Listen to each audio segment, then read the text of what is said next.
एक मित्र ने पूछा है कि आप गांधी जी की भांति हरिजनों के घर में क्यों नहीं ठहरते हैं। एक छोटी सी कहानी से समझाऊं।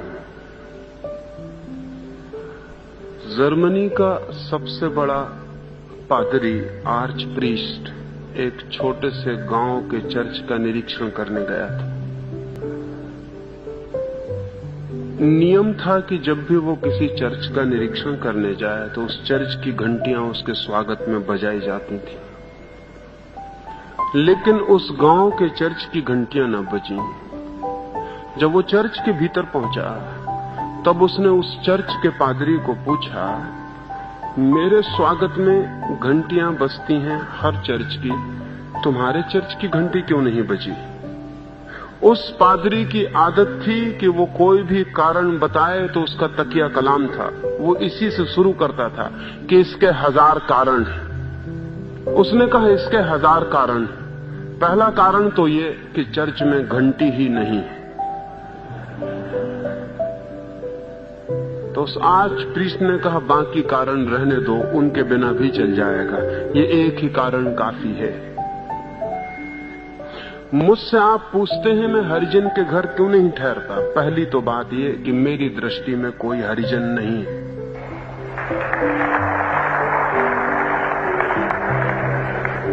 उसको ढूंढूं कहां? आदमी है, हरिजन नहीं है।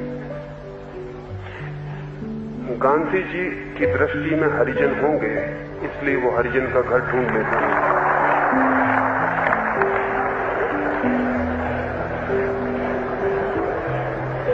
ये ध्यान रहे कि अछूत और शूद्र बड़े अच्छे शब्द थे, ये हरिजन बहुत खतरनाक शब्द है।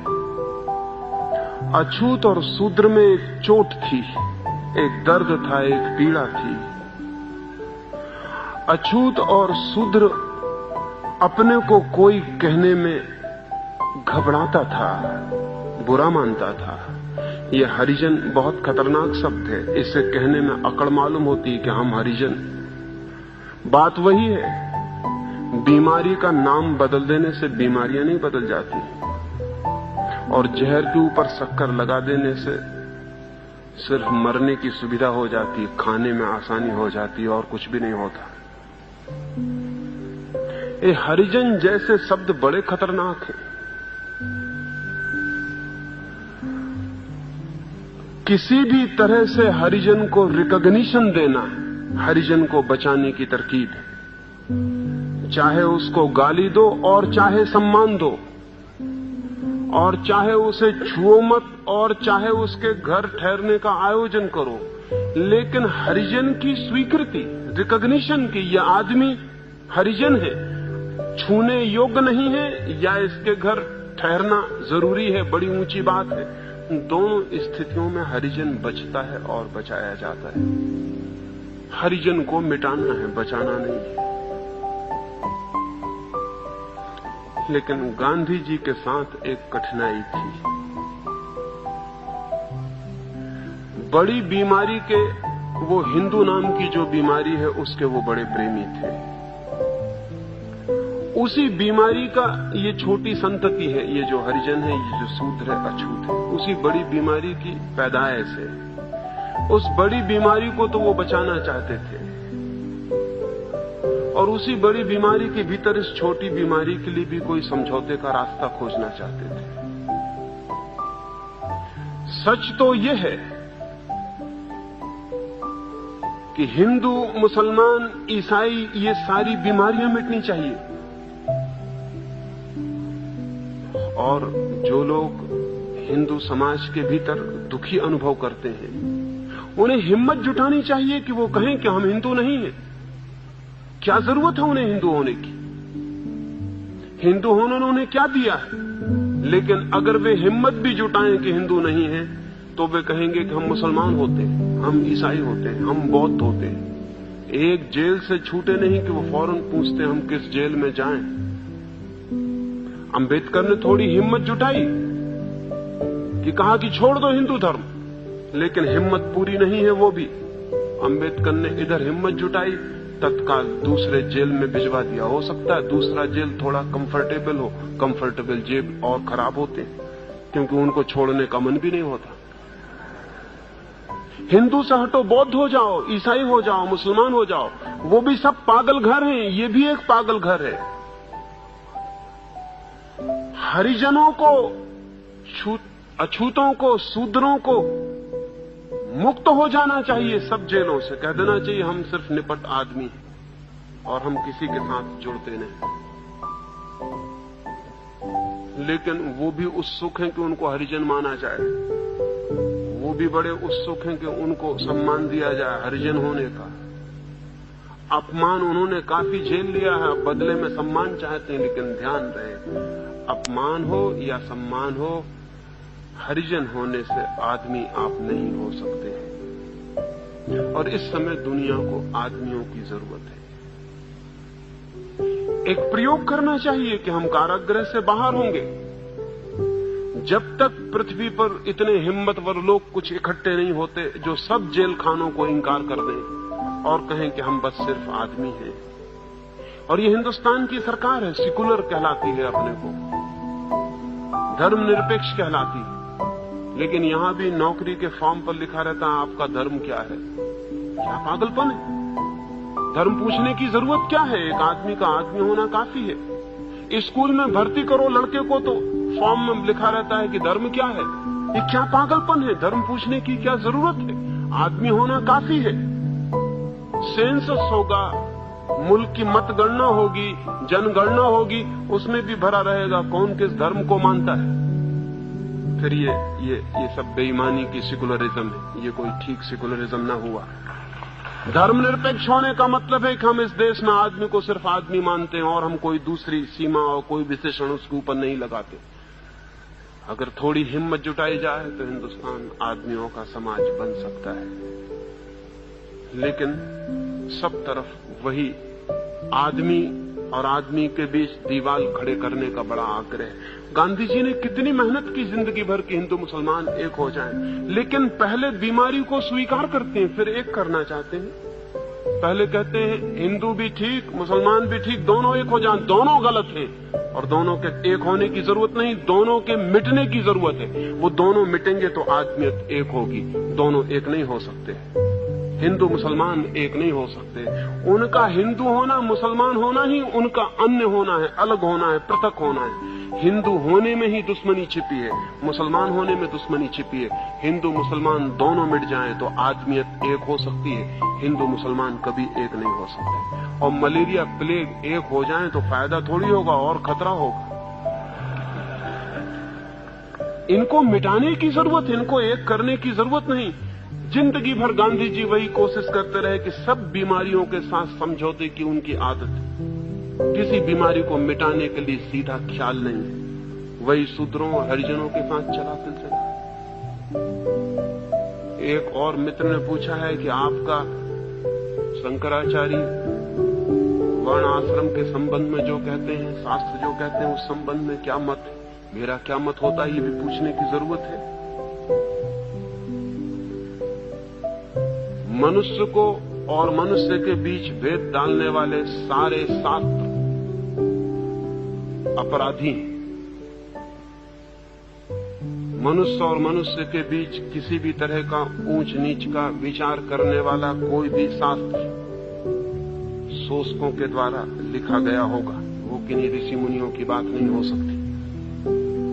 और कोई भी मनुष्य और मनुष्य के बीच किसी भी तरह की ऊंच नीच की धारणा को कायम रखना चाहता हो तो वो क्रिमिनल है, वो अपराधी।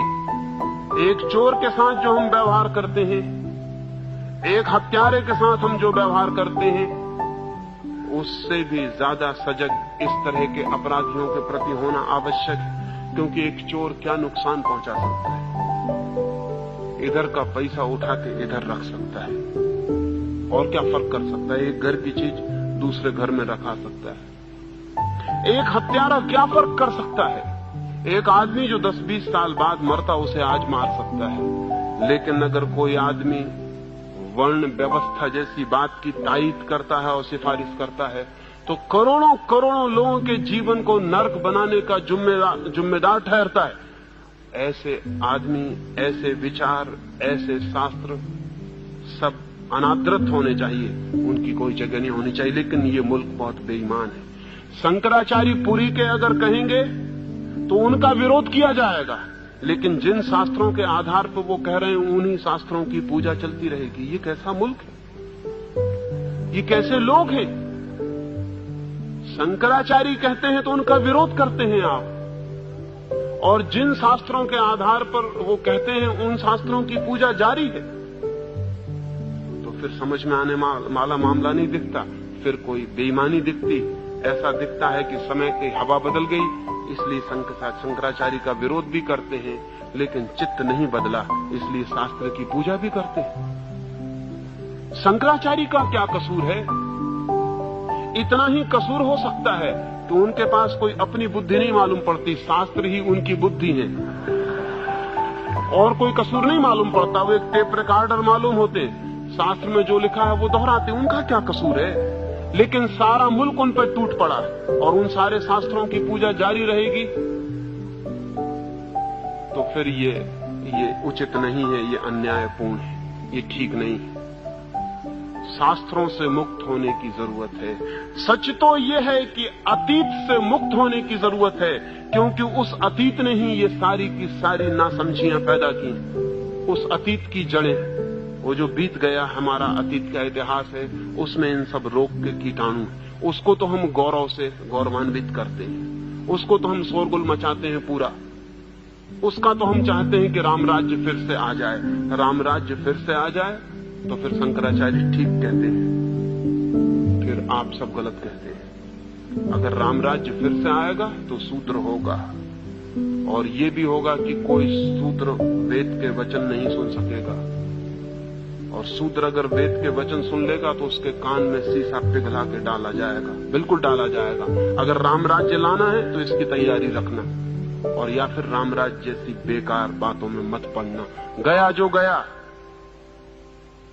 वो अब नहीं लौटाया जा सकता, न लौटाने की जरूरत है। लेकिन हमारे मुल्क का पूरा चित्त अतीत से बंधा है, और सारी बीमारियां जो अतीत ने दी हैं उनसे हम छूटना चाहते हैं, और अतीत से छूटना नहीं चाहते।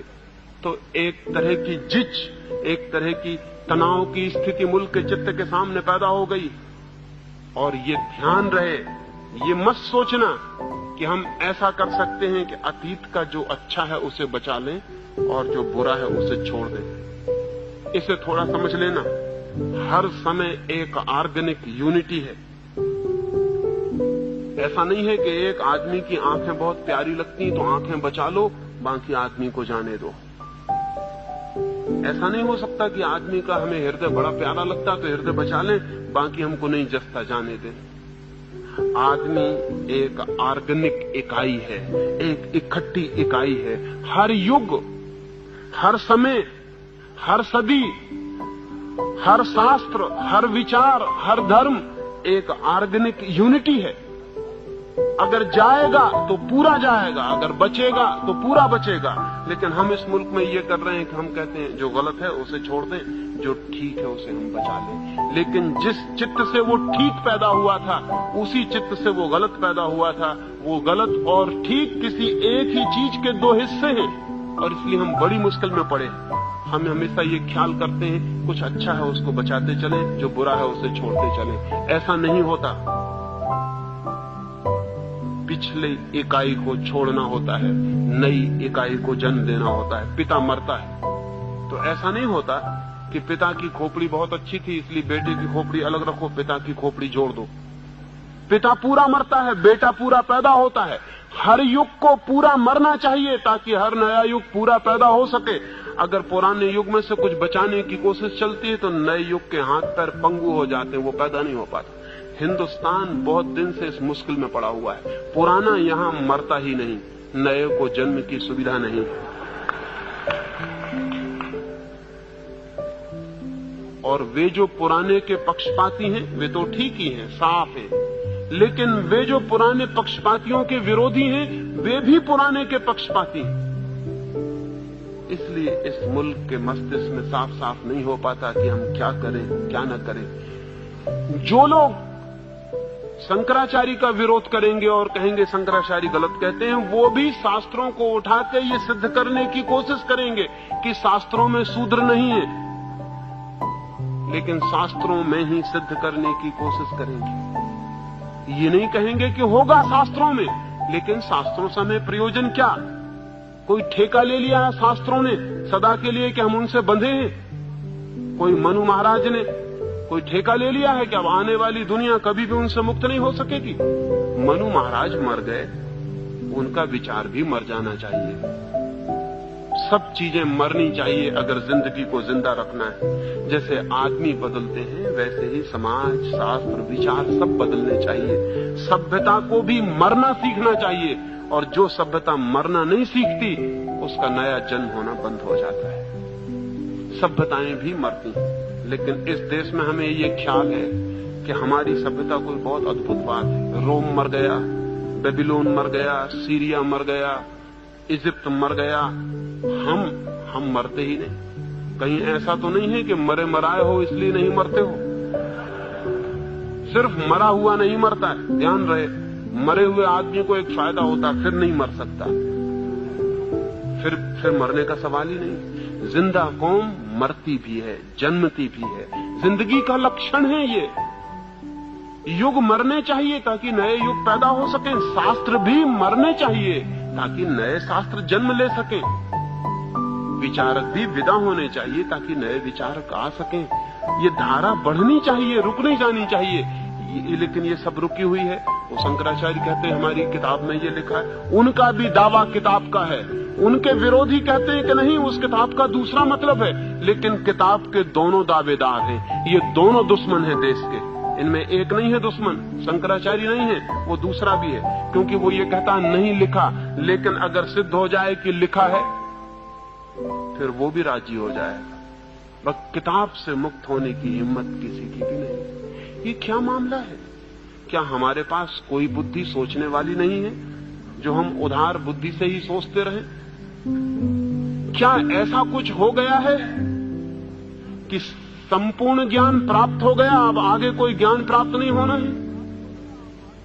ज्ञान रोज आगे बढ़ेगा, और जो कौम तय कर लेगी कि हम अब आगे नहीं सोचेंगे, वो कौम सड़ने लग जाएगी। और ध्यान रहे, सभ्यता जितनी पुरानी हो जाती है उतनी ही पाखंडी हो जाती है। नई सभ्यता में ताजगी होती है, नयापन होता है, ईमानदारी होती है।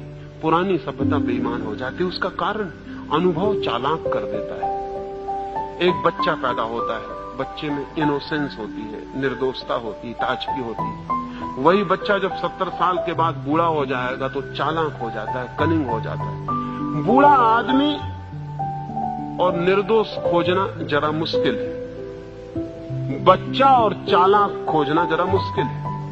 और जो बच्चे और बूढ़े के संबंध में सच है, वही नई सभ्यता और पुरानी सभ्यता के संबंध में सच है। ये हमारी पूरी सभ्यता चालाक हो गई। इसके इतने अनुभव हैं कि अनुभवों ने इसे बेईमान कर दिया है, और अनुभवों का ढेर लगता चला जाता है। नई सभ्यताएं ताजी होती हैं, जिंदा होती हैं, ताकतवर होती हैं, कुछ करने की हिम्मत होती है। हमें कुछ भी करने की हिम्मत नहीं। सूत्र जैसी सड़ी और गिरी गिराई चीज को भी गिराने की हिम्मत नहीं। उसको भी हम पूछते हैं कैसे गिराएं, उसको भी हम पूछते हैं शूद्र को कैसे मिटाएं। शूद्र को मिटाने के लिए क्या करना पड़ेगा? कुछ करना पड़ेगा? सिर्फ मुल्क सोच ले और शूद्र आज मिट गया। कुछ मिटाने के लिए कुछ उपाय करना पड़ेगा। शूद्र कोई टीबी, कोई कैंसर है कि कोई इलाज करना पड़ेगा? सिर्फ मान्यता है। एक आदमी शूद्र है, सिर्फ ये मान्यता है। मान्यता को मिटाने के लिए भी कुछ करना पड़ेगा। सिर्फ मान्यता छोड़ देनी पड़ेगी, लेकिन वो मान्यता भी नहीं छोड़ पा रहे, वो मान्यता भी नहीं मिट पा रही। तो हद हो गई, शायद हम कुछ भी करने में समर्थ नहीं रह गए। मैं किसी आदमी को नीचा ऊंचा नहीं मानता हूं। एक मित्र ने पूछा है कि ये शूद्र पैदा क्यों हो गए, ये हरिजन पैदा क्यों हो गए हैं? पैदा हो जाने का कारण है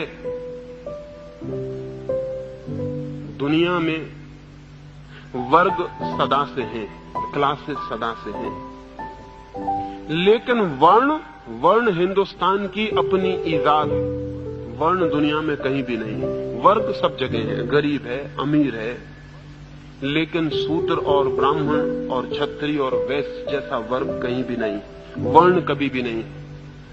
वर्ग का मतलब यह होता है कि कोई आदमी गरीब है, वो चाहे तो कल अमीर भी हो सकता है, कोई रुकावट नहीं है। फ्लूइडिटी है, एक तरलता है। अमीर गरीब हो सकता है, गरीब अमीर हो सकता है। हिंदुस्तान ने एक बहुत चालाकी का काम किया, उसने गरीबी और अमीरी के बीच फ्लूइडिटी जो तरलता थी वो खत्म कर दी और उसने निश्चित वर्ण पैदा कर दिए। वर्ण का अर्थ है ठोस हो गया वर्ग जिसमें बदलाहट नहीं हो सकती, जम गया वर्ग, फ्रोजन क्लास। शूद्र को, गरीब को उसने कह दिया, दीन को, हीन को उसने कह दिया कि बस तू जम गया, अब तेरे भीतर से बदलाहट नहीं हो सकती, तू ऊपर नहीं जा सकता। ऊपर की क्लासेस को इससे फायदा हुआ क्योंकि नीचे की क्लासेस का कंपटीशन, प्रतियोगिता खत्म हो गई। हिंदुस्तान ने एक तरकीब ईजाद की प्रतियोगिता खत्म करने की। करोड़ों शूद्रों से प्रतियोगिता खत्म हो गई। अब उनके बेटे ब्राह्मणों के बेटों से संघर्ष न कर सकेंगे ऋषि होने का। अब उनके बेटे वैश्यों के बेटों से धनपति होने का संघर्ष न कर सकेंगे। अब उनके बेटे बहादुरों की तरह लड़ ना सकेंगे, क्षत्रियों से संघर्ष न कर सकेंगे। एक बड़े वर्ग को, नीचे के विराट वर्ग को हमने बिल्कुल जमा दिया और द्वार बंद कर दिए, अब तुम कहीं आ ना जा सकोगे। ऊपर के वर्गों को लाभ हुआ, फिर क्रमशः हम जमाते चले गए। शूद्र के बाद वैश्य को हमने जमा दिया और उससे कह दिया धन तेरी दुनिया है, इससे आगे तू नहीं बढ़ सकता। यश और ज्ञान तेरी दुनिया नहीं। क्षत्रिय को कह दिया कि यश तेरी दुनिया है लेकिन ज्ञान तेरी दुनिया नहीं। और सबके ऊपर वो जो ज्ञानवान है, वो जो पंडित है, वो जो ब्राह्मण है, वो बैठ गया। ये वर्ग जमा दिए, इससे प्रतियोगिता खत्म हो गई और समाज जड़ हो गया। हिंदुस्तान को वर्ण से जितनी मृत्यु मिली, जितनी जड़ता मिली, उतनी किसी और चीज से नहीं मिली। इसका फिर परिणाम अनंत रूपों से घातक हुआ।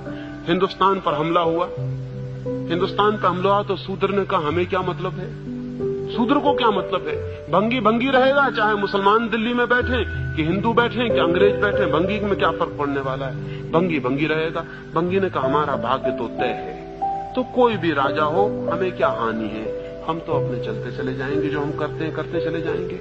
हिंदुस्तान की विराट जनता वर्णों के कारण हिंदुस्तान के जीवन में अरुचि से भर गई, विरागपूर्ण हो गई।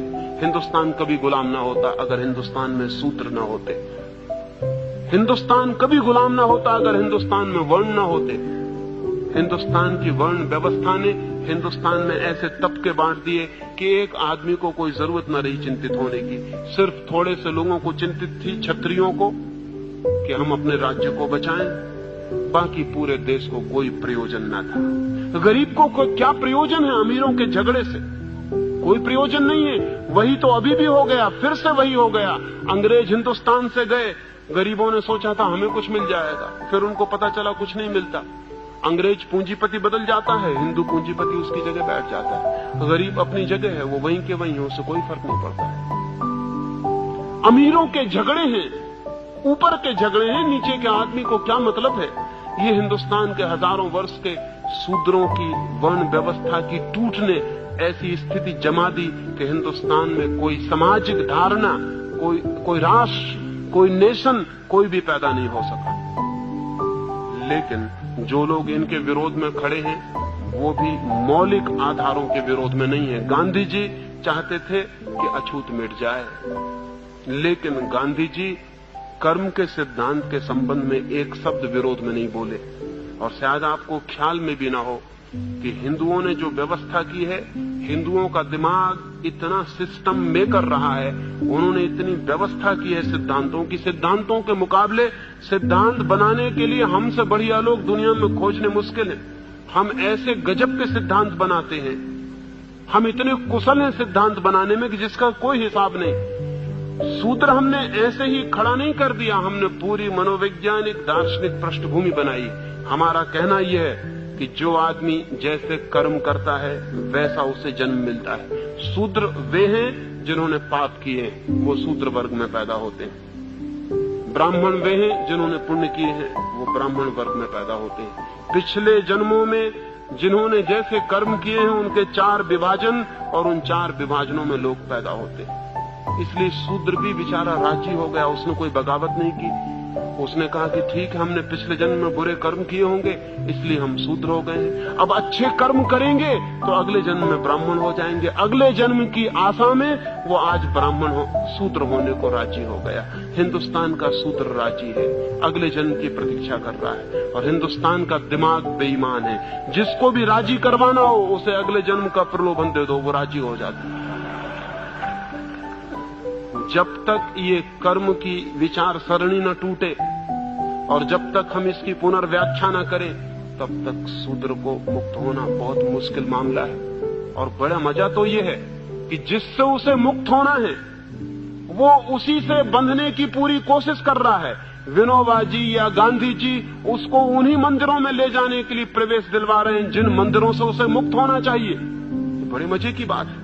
जिन हिंदू पुरोहितों से मुक्त होना है, गांधी जी और विनोबा जी कह रहे हैं कि उन मंदिरों में शूद्र का प्रवेश होना चाहिए। ये बड़ी क्रांति की बात है कि मंदिर में शूद्र का प्रवेश हो। किसके मंदिर में? उसी मंदिर में जिसने उसे शूद्र बनाया, उन्हीं पुरोहितों के मंदिर में जिनने उसको हजारों वर्षों तक पीड़ित किया और शोषित किया।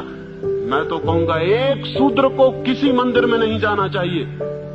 अगर सारे ब्राह्मण पैर पड़े तो भी नहीं जाना चाहिए, क्योंकि उस मंदिर में क्यों जाना जिस मंदिर ने तुम्हें तोड़ा और नष्ट किया और बर्बाद किया और शोषण किया। लेकिन गांधी जी और उनके सब साथी कहते हैं कि मंदिर का द्वार खोलो, हम शूद्र को मंदिर में ले जाएंगे। बड़ी क्रांति हो रही शूद्र को मंदिर में ले जाने की। ये ब्राह्मण का ढीला पंजा जो हो रहा है उसको फिर कसे जाने की तरकीब है। फिर ब्राह्मण के हाथ में पहुंच जाएगा ये शूद्र उसके मंदिर में जाते ही। आज वर्ण टूटने के करीब आ गए हैं, व्यवस्था टूटने के करीब आ गई। उसको फिर से नई शक्ल देके फिर उसको उसी व्यवस्था के भीतर रखने की कोशिश चल रही। डर है कि कहीं शूद्र हिंदुओं के बाहर न चला जाए। लेकिन शूद्र को हिंदू के भीतर रहने की जरूरत क्या है? सच तो यह है किसी को भी हिंदू होने की जरूरत क्या है, किसी को मुसलमान होने की जरूरत क्या है? आदमी होना पर्याप्त है। और जिसको आदमी होना पर्याप्त नहीं मालूम होता वो हिंदू या मुसलमान होने से कुछ और विकसित नहीं हो जाएगा। आदमी होना काफी है। हिंदुस्तान में एक क्रांति की जरूरत है कि शूद्र तो कह ही दें कि अब हम हिंदू नहीं हैं, लेकिन बहुत से वे लोग जो शूद्र नहीं है और बुद्धिमान हैं वे भी कह दें कि हम हिंदू नहीं हैं। और बहुत से वे लोग जो बुद्धिमान हैं कह दें कि हम मुसलमान नहीं हैं। बहुत से वे लोग जो बुद्धिमान हैं कह दें कि हम जैन और ईसाई नहीं हैं, हम आदमी हैं। और अगर हमें खोज लगनी है सत्य की, अगर हमें प्रभु को खोजना है तो हम खोजेंगे, लेकिन हिंदू के मंदिर में नहीं, मुसलमान के मंदिर में नहीं। इतनी बड़ी दुनिया उसका मंदिर है, हम यहीं खोजेंगे। हम क्यों किसी मंदिर की बंद दीवारों के भीतर जाएं? इतना विराट मंदिर है उसका, हम इसका दर्शन यहीं करेंगे। लेकिन इसकी हिम्मत शूद्र भी नहीं जुटा पाते। वो भी कहते हैं हम हरिजनों को अधिकार दो, हम हरिजनों को जगह दो, मंदिर का द्वार खोलो, हम भीतर प्रवेश करेंगे। तुम किससे अधिकार मांगते हो? और ध्यान रहे, अधिकार मांगने वाले कभी भी स्वतंत्र नहीं हो सकते। अधिकार मांगने वाले कैसे स्वतंत्र हो सकते हैं? जिनसे अधिकार मिलेंगे वे उनके परतंत्र बने ही रहेंगे। और जिन्होंने हजारों वर्षों तक दिमागी सांचे बना के आदमी को कसा है, वो इतने होशियार हैं कि वो नए सांचे बना लेंगे और फिर कस लेंगे। नहीं, सब जाल तोड़ के बाहर आने की जरूरत है। किसी हिंदू मंदिर में किसी शूद्र को जाने की जरूरत नहीं, और किसी शूद्र को अपने को हरिजन कहने की जरूरत नहीं। आदमी कहना काफी। तो मुझसे मत पूछे कि मैं हरिजन के घर में क्यों नहीं ठहरता। मैं घर में ठहरता हूँ, हरिजन और गैर हरिजन से मुझे कोई मतलब नहीं। आप आ जाएं मुझसे कहें कि चले मेरे घर, वहां मैं ठहर जाऊंगा। लेकिन अगर जरा भी आपको भ्रम हो और आप प्रचार करें कि हरिजन के घर में ठहरा हूं, तो ऐसे पागलपन में मैं नहीं जाने को राजी हूँ। ये पागल घर है, आदमी का घर होता है। मैं मेहमान बन सकता हूँ आदमी का, हरिजन वगैरह से मुझे कोई मतलब नहीं है। 1000 कारण हो सकते हैं, लेकिन एक ही कारण काफी है।